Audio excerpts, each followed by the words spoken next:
Hi, welcome back to Rekha's channel. ನಾನು ಈ ದಿನ ಬದನೆಕಾಯಲ್ಲಿ ಒಂದು ಜಾಸ್ತಿ ಮಸಾಲೆ ಇಲ್ಲದೆ ಸಿಂಪಲಾಗಿ ಒಂದು ಗೊಜ್ಜನ್ನು ಮಾಡಿ ತೋರಿಸ್ತಾ ಇದ್ದೀನಿ. ಪಲ್ಯ ಅಂತ ಹೇಳ್ಬೋದು. ಈಗ ನಾನಿಲ್ಲಿ ಬಿಳಿ ಬದನೆನ, ಎಳೆಯ ಬದನೆನ ತೊಗೊಂಡಿದ್ದೀನಿ. ಇದನ್ನು ಚಿಕ್ಕ ಚಿಕ್ಕದಾಗಿ ಕಟ್ ಮಾಡ್ಕೊಳ್ತೀನಿ.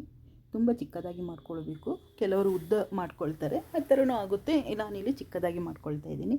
ಒಂದು ಬೌಲಿಗೆ ನೀರನ್ನು ಹಾಕ್ಕೊಂಡು ನಾನು ಅದಕ್ಕೆ ಸ್ವಲ್ಪ ಕಲ್ಲುಪ್ಪನ್ನು ಹಾಕಿಟ್ಕೊಳ್ತೀನಿ. ಯಾಕೆಂದರೆ ಇದು ಸ್ವಲ್ಪ ಅದರ ಒಂದು ಹಾರ್ಡ್ನೆಸ್ ಹೋಗಬೇಕು. ಆದ್ದರಿಂದ ನೋಡಿ, ಈ ರೀತಿಯಾಗಿ ನಾನು ಕಟ್ ಮಾಡಿ ಇಟ್ಕೊಂಡಿದ್ದೀನಿ.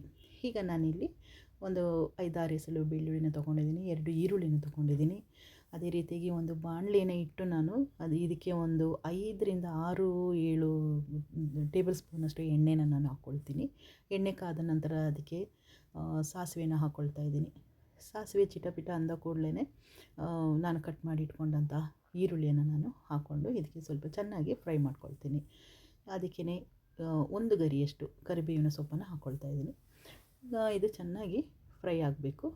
ಇದು ಸ್ವಲ್ಪ ಗೋಲ್ಡನ್ ಕಲರ್ ಬಂದರೆ ಸಾಕು. ಈಗ ಇದಕ್ಕೆ ನಾನು ಬೆಳ್ಳುಳ್ಳಿನ ಚಿಕ್ಕದಾಗಿ ಕಟ್ ಮಾಡಿಕೊಂಡು ನಾನು ಹಾಕ್ಕೊಳ್ತಾ ಇದ್ದೀನಿ. ಇದು ಸ್ವಲ್ಪ ಗೋಲ್ಡನ್ ಕಲರ್ ಬಂದರೆ ಸಾಕು, ತುಂಬಾ ಫ್ರೈ ಆಗೋದೇನು ಬೇಡ. ಯಾಕೆಂದರೆ ನಾವು ಈಗ ಬದನೆ ಹಾಕುವಾಗ ಅದು ಈರುಳ್ಳಿ ಜೊತೆನೇ ಎಣ್ಣೆಯ ಜೊತೆಲೇ ಅದು ಫ್ರೈ ಆಗಬೇಕಾಗುತ್ತೆ. ಈ ರೀತಿಯಾಗಿ ಚೆನ್ನಾಗಿ ನಾವು ಕೈ ಆಡಿಸ್ಕೊಳ್ಬೇಕು. ನೋಡಿ, ಈಗ ಇದನ್ನು ಚೆನ್ನಾಗಿ ಎಣ್ಣೆಲೇ ನಾನು ಫ್ರೈ ಮಾಡ್ಕೊಳ್ತೀನಿ. ನಾನು ಮೊದಲಿಗೆ ಇಲ್ಲಿ ಒಂದು 5-10 ನಿಮಿಷ ಆದ ಮೇಲೆ ನಾನು ಇದಕ್ಕೆ ಉಪ್ಪನ್ನು ಹಾಕ್ಕೊಳ್ತೀನಿ. ಈಗಲೇ ನಾನು ಉಪ್ಪನ್ನು ಹಾಕ್ಕೊಳ್ಳೋದಿಲ್ಲ. ಈ ರೀತಿಯಾಗಿ ಚೆನ್ನಾಗಿ ಫ್ರೈ ಮಾಡ್ಕೊಳ್ಳೋಣ. ಈಗ ಇದು ತುಂಬಾ ಸಿಂಪಲ್ಲಾಗಿ ತುಂಬಾ ಟೇಸ್ಟಿಯಾಗಿ ಇರ್ತದೆ. ತುಂಬ ಖಾರವಾದ ಮಸಾಲೆನ ನಾವು ಹಾಕೋದಿಲ್ಲ ಇದಕ್ಕೆ, ತುಂಬ ಹೆವಿ ಮಸಾಲೆ ಹಾಕೋದು ಬೇಡ. ಈ ರೀತಿಯಾಗಿ ಮಾಡಿಕೊಂಡ್ರೆ ಚಪಾತಿಗೆ, ರೊಟ್ಟಿಗೆ ಈ ರೀತಿ ತುಂಬಾ ಟೇಸ್ಟಿಯಾಗಿರ್ತದೆ. ಈಗ ನಾನಿಲ್ಲಿ ಚಿಟಿಕೆ ಅರಿಶಿನ ಪುಡಿಯನ್ನು ಹಾಕ್ಕೊಳ್ತಾ ಇದ್ದೀನಿ.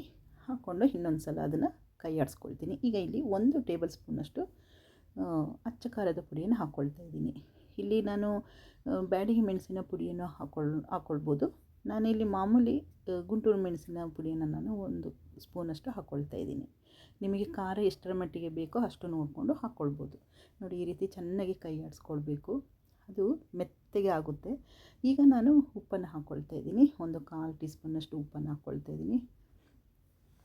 ಈಗ ಚೆನ್ನಾಗಿ ಕೈ ಆಡಿಸ್ಕೊಂಡು ಫ್ರೈ ಮಾಡ್ಕೊಳ್ಳೋಣ. ಈಗ ಇಲ್ಲಿಗೆ ಸ್ವಲ್ಪ ಒಂದು ಟೀ ಸ್ಪೂನಷ್ಟು ಹುಳಿಯನ್ನು ನಾನು ಮಿಕ್ಸ್ ಮಾಡ್ಕೊಳ್ತಾ ಇದ್ದೀನಿ. ಇದನ್ನು ಹಾಕಿ ಚೆನ್ನಾಗಿ ಫ್ರೈ ಮಾಡ್ಕೊಳ್ಳೋಣ.